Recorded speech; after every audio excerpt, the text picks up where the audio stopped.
Who the hell is Alice?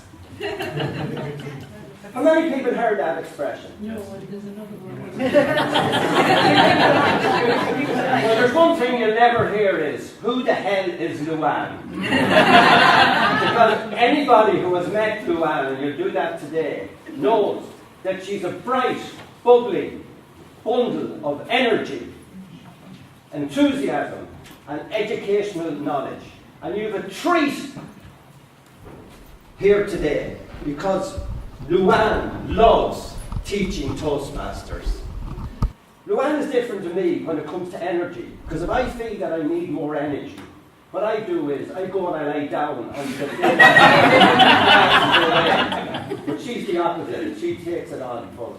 When I met Luanne for the first time, it was in Castleknock Toastmasters, and she came as a visitor. And I remember talking to her, and by the end of the meeting, she was bubbling, and she joined up, and she's been a great Toastmaster ever since.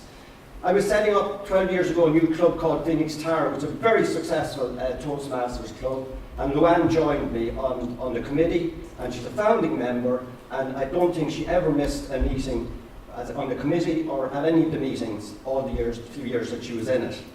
In Castleknock she became, and set up another one called Dublin 15 Toastmasters, and who's going to be at the meeting on Wednesday night in Dublin? Luanne.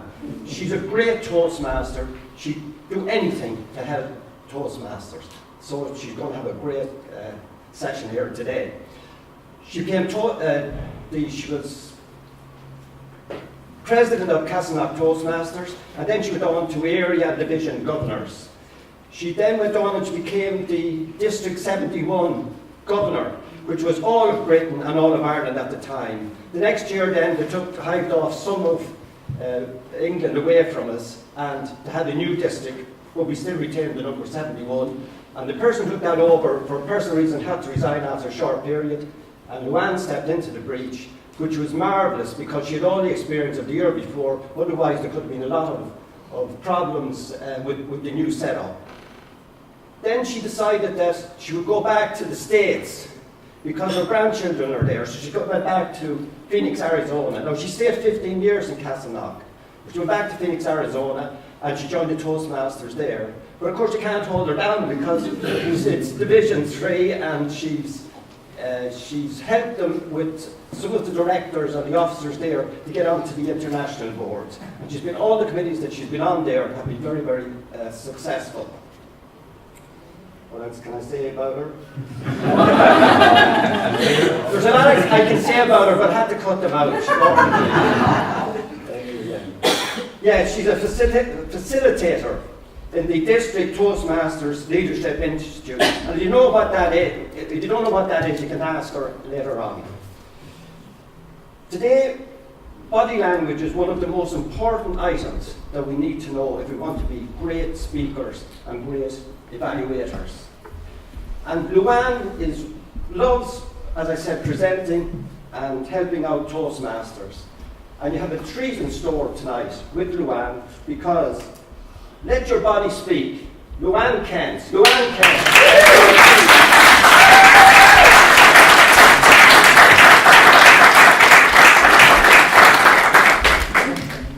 I was beginning to wonder if I was the speaker here today.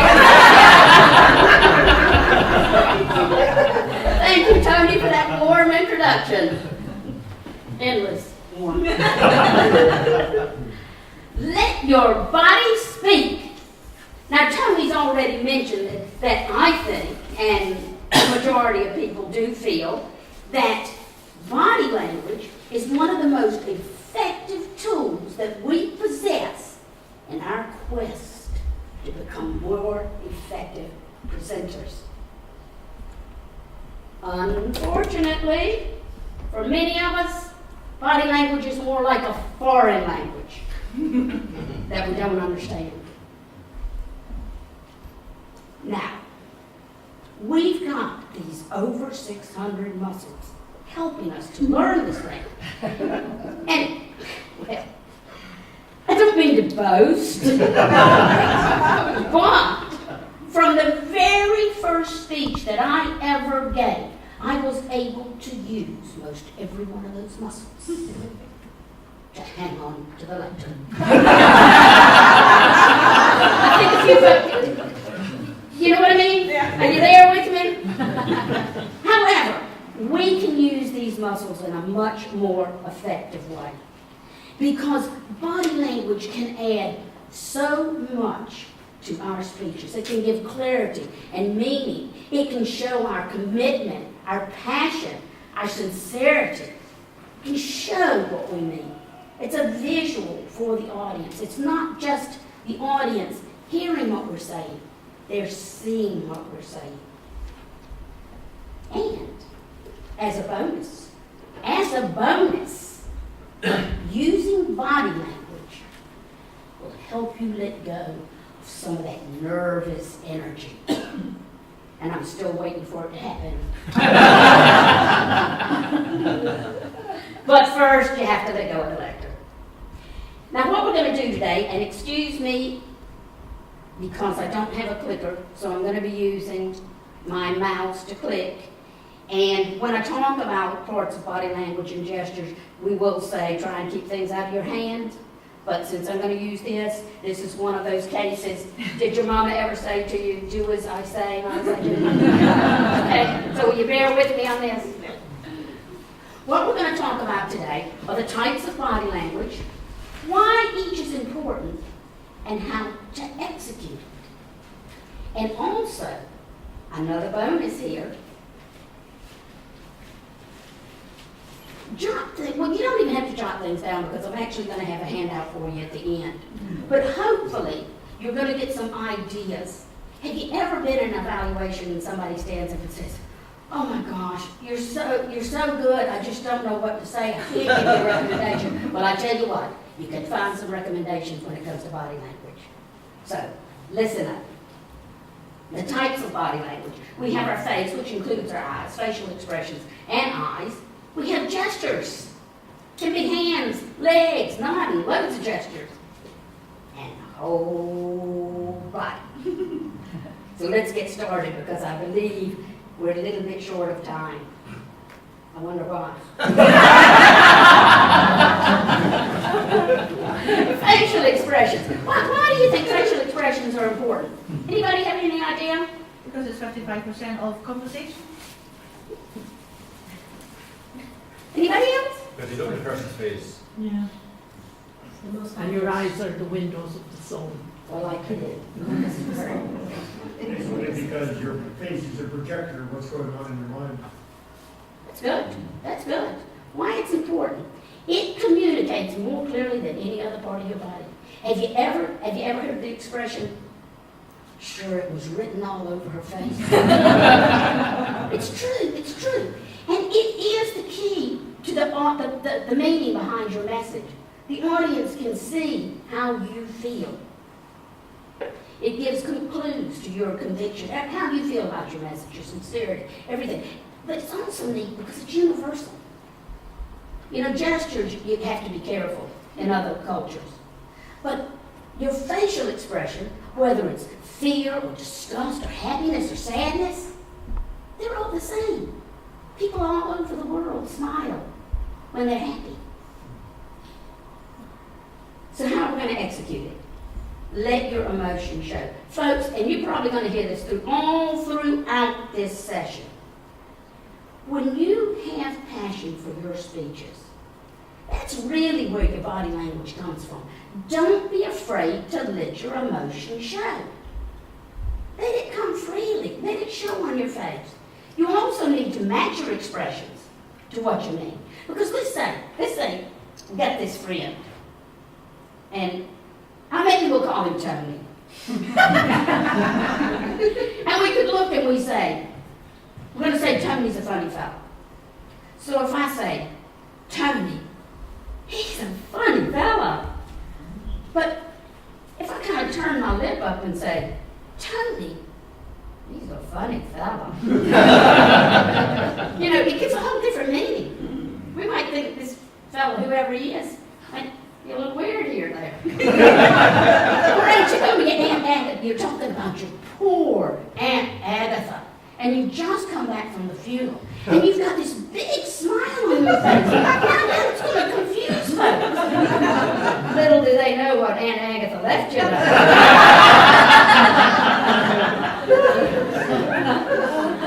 Eyes. I was going to ask you why you think they're important, but I hit my mouse. So it's already there. You don't have to answer the question. Or you can peek. Anybody have any idea why eyes are important?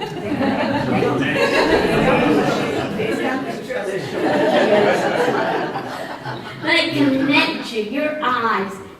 Well, let me tell you, they're important. They are really important. They connect you to your audience. They engage your audience. They really do engage your audience. And they establish trust. Now, have you ever talked to somebody and they just wouldn't look at you? Yeah. Do you trust them? No. You think, what's going on in the background there? And when your audience or even individuals don't trust you, or they feel excluded, they're going to shut down to you and your message. So super important for good eye contact. Now, you might want to know how to do it. Yeah. How to execute. Your audience is not a single unit. Now, if I can look, like one about looking at the back of the room, and I could look at that red hat back there, and everybody's supposed to think that I'm looking at them. But you need to look at individuals. Don't be afraid to look at an individual, hold the gaze for 5 or 10 seconds as you complete a thought or a sentence. Really engage with your audience. And if it's a big audience, really big audience, divide your room into quadrants. And then pick a person in each quadrant. And then when you look at that person, everybody in that little section is going to feel like you're looking at them. And if the room is bigger, keep on dividing, keep on dividing. Now, you want to be very careful, because when you're trying to do your eye contact, don't get into a pattern. You don't, and I have actually seen this. I've actually seen it. You probably have to. You don't want to start here, and then as you're talking, I'm making eye contact. And now the fan goes back this way. And then when you've got your little quadrants, you might say, okay, we'll start there. And then we have the ping pong. So we want to be careful of things like that. The figure 8 works fairly well. The figure 8.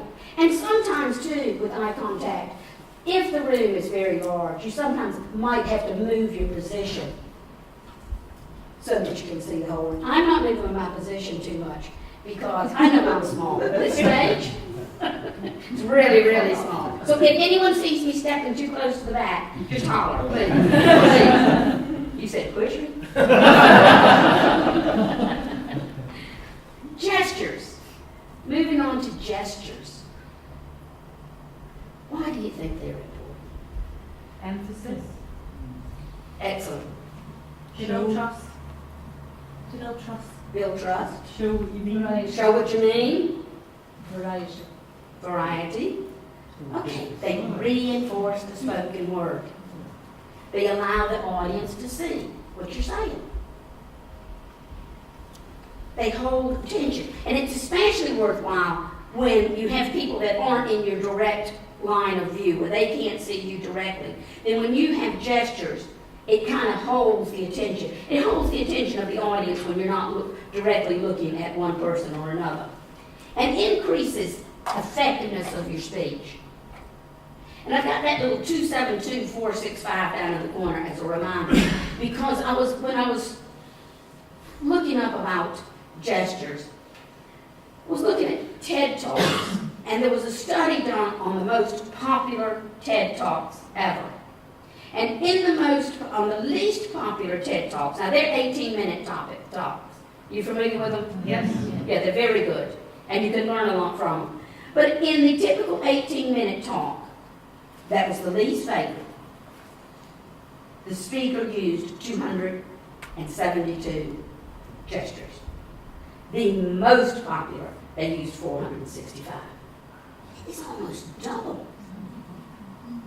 That is a huge amount. So gestures are important. They really reinforce what you're saying. And again, they let the audience see what you're saying. There's different types of gestures: descriptive, emphatic, suggestive, prompting. Descriptives are symbols for words. You very often see somebody, I say there's 3 types of gestures. Now, be careful if you get up to numbers like 50, because you know it's best used for numbers under 5. But it also helps to show what you mean. For example, you could say, it was a big ball. Well, it's all relative, you know, when it comes to maybe a golf ball. It was a big ball. But then, you know, those new bouncy exercise balls they have? It could be a big ball. So you're going to use your gestures just to make sure they understand just how big it is. Emphatic, illustrate strong feelings. We can become better speakers. We will become better speakers. Throw it up there. Be emphatic. Let them know what you're talking about. Suggestive. Create a mood. I like these. For example, won't you please give to this very worthwhile charity? Put your palms out. I would advise you to always use open palms, because you're reaching out. You're inviting the audience in. It portrays accessibility. It is an invitation. Oh, another favorite, especially if you want to say, I really believe in this. Touching your heart. I think that's a very strong gesture. Prompting. Evoke a desired response. For example, how many people want to become a better speaker? Yeah. See, I raised my hand.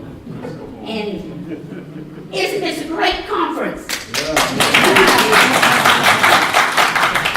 So see, we evoke, we pull those responses by doing it first ourselves. How to execute? Well, first of all, very much like expressions, you have to sync it with your message.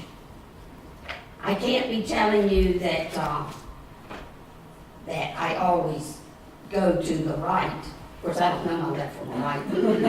So you have to be careful. You must sync it with your message. It needs to be varied. Have you ever seen somebody that stands up there and they have the one hand? And, Yep. yeah, that's a very common one. Very common. Don't be stingy. You know, people do their gestures like that. I call it the trained signal, you know. So don't be stingy. Your gestures should be big enough and slow enough to be seen. They should be clear and defined. And the bigger the audience, the bigger the gestures. They need to be able to see it. And open. Your gestures should always be open. I'm sure you've seen this. This is a very popular one with people. If you don't know what to do with your hands, if you're not emphasizing something, just drop your hands normally. Just let them hang down below your waist. Don't hold in the middle. And where this comes from, back in the days of old when we had to worry about being attacked and everything, it's this real primal instinct that we try and protect our vital organs. So we put our hands right in front of our vital organs. But I promise you, there's no one in that audience who's going to come up trying to sue. And it creates a barrier between you and your audience. You always want to keep yourself open to your audience. Hold on, I'm going to go there. I was trying to think now, was there anything else I was going to tell you about gestures? Oh, and pointing, you know, that's real. you don't want to point because people don't like to be pointed out. And Bill Clinton made the thumb, this one, the politicians like to do this, so they don't point. They say only politicians do it. But I'd be careful of, how you. And then also about gestures, if you're ever going to another country, another culture, I'm serious, do check your gestures because you can get into trouble. Of course, that happens with language too. I can tell you, as an American coming to Ireland, I got myself in trouble in the pub a couple of times. I'll tell you that in the pub. I think Ted Corcoran's already heard a lot about that. But the little gestures you do have to be careful about. Now, whole body, and this is where you're going to get those pesky advanced speakers. Okay? So listen up. Listen up. Why do you think whole body is important? Gives you attention. Attention, Cohesion. cohesion. Let's see, because since our time is short, it's the most physical action that you can perform on the stage. And because of that, it can be a tremendous asset or one unbelievable liability. So you have to be careful. Now, I love this statement, how to execute. Plant for authority, move for attention. Because whole body can be just standing still. Standing still, it shows confidence and can be used for emphasis. For example, now I didn't do it because I got carried away with Tony, but when you start a speech, come up, take your stance, get comfortable to where you're balanced. Take a minute and look out at your audience. You're saying to your audience, I'm confident. I'm in control of this stage. I'm not afraid of you. Not only that, but when you stand up straight, it actually lifts your diaphragm where you can get in that oxygen that you really, really, really need at the start of your speech. So, and then, if it's appropriate, give a little smile to your audience. You're already starting to connect with your audience before you even start to speak. Isn't that neat? I think that's right. Then you got them in the palm of your hand. Well, maybe. And move for attention, changing thoughts.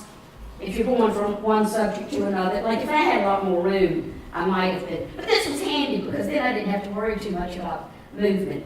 I could pretend it was the stage's fault. But changing characters, time, age, or what I like to call why the chicken crossed the road. Plant for authority. Okay, we have our stillness at the beginning of our speech, but we also have stillness for emphasis. For example, if you're going to make a very important point, step forward, stop, and then make your point. The reason for that is because you don't want your movement to overshadow your message. So come to a full stop. And I would suggest, if you're making a point, step forward, because then you are also reaching out to your audience. So not just for the emphasis, but also to reach out for your audience. So stop before you make your point. And then, after you've made the point, you can step back. And I like to think of it as a visual pause, because you want the audience to think about what you've said. So stepping back and stopping is a visual pause. You're supposed to be thinking about what I was scared to step too far back, but nobody hollered. Sorry.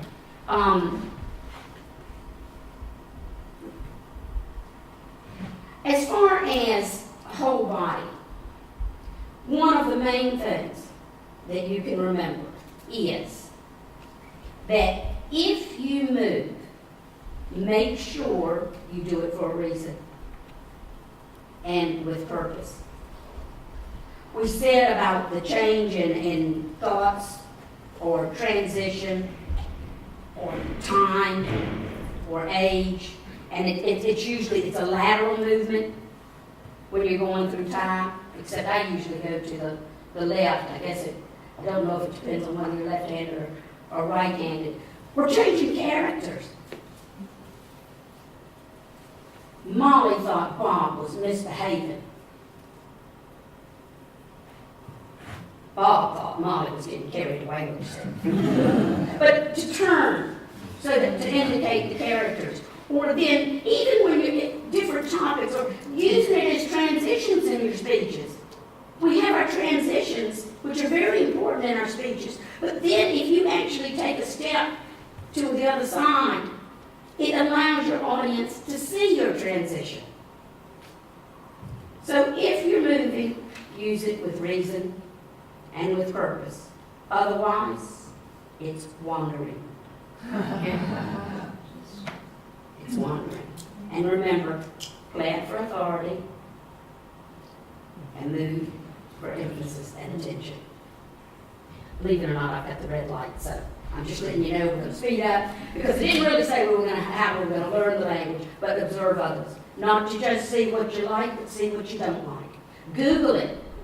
The TED Talks are fantastic. Google it and read up on it and practice, practice, practice. Just like a foreign language. That's how you learn it. And don't be afraid to try it. And where better to try it than your club? Nobody's going to, again, nobody's coming out of the audience after you. And it's such a safe place. So don't be afraid to practice your body language. And the easiest way, let yourself feel your speeches.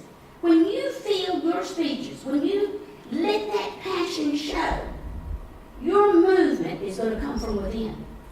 It's going to be natural. It will come from within. Have passion for your topics. Speak from the heart, always, always.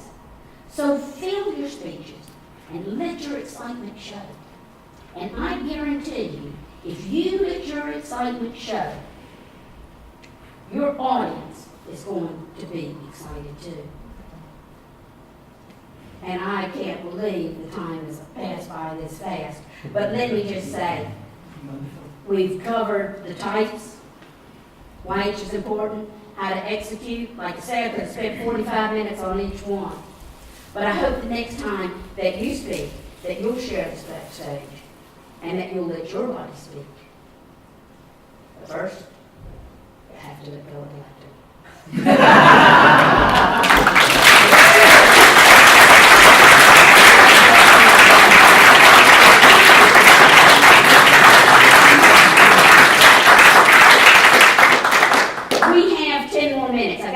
On my actual speech, but we have 10 more minutes, so we can ask questions, if you have any questions.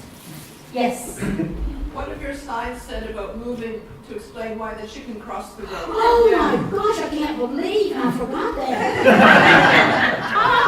And it was such an obscure statement to put in, and then I forgot it. I got really nervous when I saw the red light. Why the chicken crossed the road? Everybody knows why the chicken crossed the road. It's the other side. Sometimes you have to walk across the stage to get to the flip chart, or pick up your pen, or hit page up on your computer, or page down.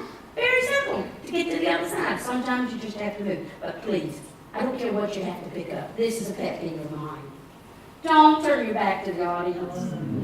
Don't ever lose connection with your audience.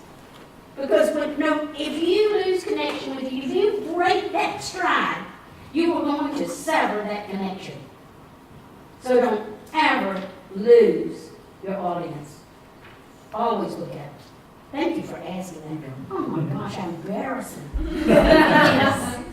Just an observation, small babies only have body language, and they learn communication before they learn speech. They depend on our body language when we're communicating with them. And when we think about it, we over-exaggerate our facial expression, hands, voice, everything, we over-exaggerate. And babies love it. It's true, that's true. And one other thing that I forgot to mention, a good way to practice is in front of a mirror, but don't actually speak the words. Just act them out and see if you look really silly. Yes, yeah. Thank you, Luanne. I wrote a letter to Toastmasters International a few years ago and said, I watched a DVD of the World Final. I said, if that was before an audience of non-Toastmasters, people would just laugh. Because everything was over-dramatized. Everything falling down, jumping up, all kinds of stuff. I said, look at all the great speakers in the world. Even Martin Luther King, in his fantastic speech, he made one gesture at the very end. So what you're saying makes perfect sense. We must watch the over-emphasis and trying to be dramatic when there's no need for it, because it doesn't happen in real life. Thank you. Very, very true. And if you overact, and stage, if it's staged, and we didn't even get in, I didn't even get into the part about choreographing your stage. You can choreograph your stage though, especially when it comes, let's say you're in your office or you're in your living room. So you can choreograph your stage somewhat. You're not wandering over the stage, you're using it with purpose. The gentleman, the guy that was very good that put out the cigarette on the stage 2 years ago. Yes. And he did a speech in Dublin, and he had this air hostess. And every time, did y'all see that? And every time the air hostess would come, she would enter from back here and just sashay. But the minute we saw that start, we knew what character was coming on the stage. It's such a great guide. You can really use it, gestures and movement, to guide your audience, to help them see it. That was fantastic the way he did that speech, yes. I would defer to the lady in the corner who doesn't realize she can't be seen. Oh, there goes actually. One's a question, one's an observation. On one observation, we implemented a move counter for our clubs, a bit like a grammarian R counter, but to actually say how people use a movement. I implemented it because I can't move, which is my question. I'm comfortable with gestures and facial movements, but I will not move off the spot. It can take me 2 weeks to get the courage to take a step. How do you get your courage to actually move off the spot? I would say to take a couple of points in your speech. Remember where I was saying about making the important point, that you step forward, stop, and then make your point for emphasis? I would find I would highlight, if I were you, highlight a couple of points in your speech where you can at least make that one movement. And then also, like I say, the stepping back for the visual pause. So highlighting that, you can start with baby steps. I'll tell you where I'm now. I did not move a lot. Like I say, it was the same. Not as I do. But I did the storytelling manual in Toastmasters. And I'm telling you, it changed my whole way of speaking. It increased my vocal variety, and it got rid of my fear of body language. It allowed me to overact. If you want, read a story to children and really get into it. Because once you find out that you can let yourself go, you can let yourself go. But still, the most important thing is to find passion for your topic. Because if you've really got that passion, it is going to come from within. So don't be afraid. Like I say, that person's not in the audience. You just get up there and do it. And once you do it a few times, you'll lose your fear. Yes, I'm no gentleman. I know, that's why you said, and then that's all it was. Luanne, I know you spoke without notes. What about the beginner and others who have to use notes? Can you give any suggestion in that regard? I can. Thank you. I can. You put your laptop right here inside and you have your slides on it, and you hope you know what goes behind the slide. But I tell you, I was all over, because when I was watching the time, I thought, oh shoot, I gotta skip that.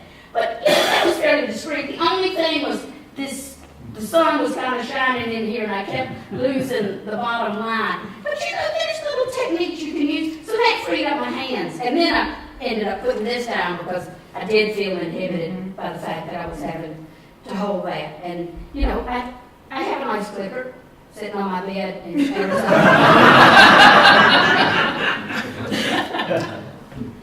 Yes? You talked about finding passion for what you're talking about, and that flows with your body gestures.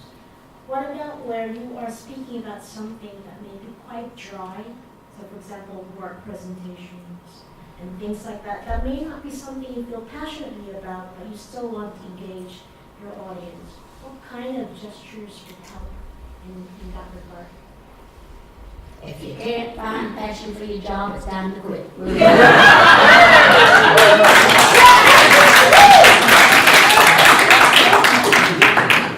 Yeah, it is a little bit different in a work presentation. But let's say you're standing behind a lectern. Don't hold on to the lectern. Step about 1.5 feet behind the lectern. And that at least frees up your hands. And you will have important points in that presentation that you may want to stress, and you can use that gesture for that. Yes, you're not going to choreograph your office and wish you were home in your living room and such as that. But there are parts of it that you can use. And don't put your hands like I just did. I was worried about somebody coming up. What do you do when the speaker, after you, puts their laptop on the lectern and you can't put your notes on it? Oh, well, your problem. You move it. You move it. It caused enough trouble. Yes. If you lose your train of thought completely, do you try to bluff it or do you go open? How do you react physically with your gestures? One of the things that I learned early on in Toastmasters is if you forget your way, or forget something, or leave something out, you just go on, because 9 times out of 10 the audience doesn't even realize it. So you just, what is it, keep calm and carry on? If you come to a dead stop, if you come to a stop, just pretend it's a really nice pause. And the pause is great because you take in that breath. You use the pause to breathe. And you take in that breath, and all those little oxygen bubbles are going to go up to your brain, and before you know it, you'll be remembered. But you may just have to, step back and punt. That's an American term. Kick. I don't know if that answered your question or not, but if it would be obvious, maybe I'd say something. Because I flopped up here, but I came out with it and said it a couple of times. Oh, I forgot to tell you this. But I think in a workshop like this, I think that sometimes when you do speak to the audience and say, oh, I forgot to tell you, it's because we're friendly. It's friends. I'm not afraid of you. We're friends talking together. So I think there's several ways you can approach it. but in your 8-minute speech, if you're in your 8-minute speech, you use your talk. I would probably, depending on the level, have some little notes somewhere that I could refer to, even if you just put them on the lectern and outline, just a couple of bullet points, just so you have it on the lectern, and then you kind of walk back to the lectern and just. But this happens, and certainly if it's in Toastmasters, it doesn't matter. It doesn't matter. You learn from the experience and figure out how next time you can do it differently. I think we still got, what, 2 minutes? Yeah, about a minute and a half. Okay. Okay, so I was just thinking with one of our members we've got at Norwich, and she is extremely powerful speaker, but she never hardly moves, and I've never ever seen her do a speech. She didn't use her hands, but she doesn't move about at all. She's really very static on the stage, and it is her style, it is her way, and different times people have evaluated and said, oh, perhaps you can move about a little bit. It's not natural to her, And I think sometimes, as much as probably 80-90% of us will move around the stage, but I still think there's sometimes where someone is more powerful the way they're comfortable, and she's comfortable by static. I agree with you to a point. I think if it's not natural to you, it can look stiff. But just like I was saying earlier, get her to highlight something in her speech. Get her to take those baby steps and suggest that. Just take little steps. Now, when I came in here today, I saw the size of this stage because I would have wanted to have used the speaking area. But with my height, it wouldn't have done any good if I was another foot lower. You wouldn't even see the gestures. So I went ahead, and I also didn't put my heels on because I thought if I did, I was certainly going to walk. So I kind of made up for adjusted. Anybody else? Okay. Oh, we're finished? The red light's on. Listen, I have really, really enjoyed this. I do have a passion for body language. I think it is something that's fantastic. And I do believe that it can add so much to our speeches and allow us to connect with our audience at a much higher level. So I thoroughly enjoyed it. I got great feedback from all of you in the audience, which is so important to a speaker, to look back and see a smile and see people awake. So thank you very much.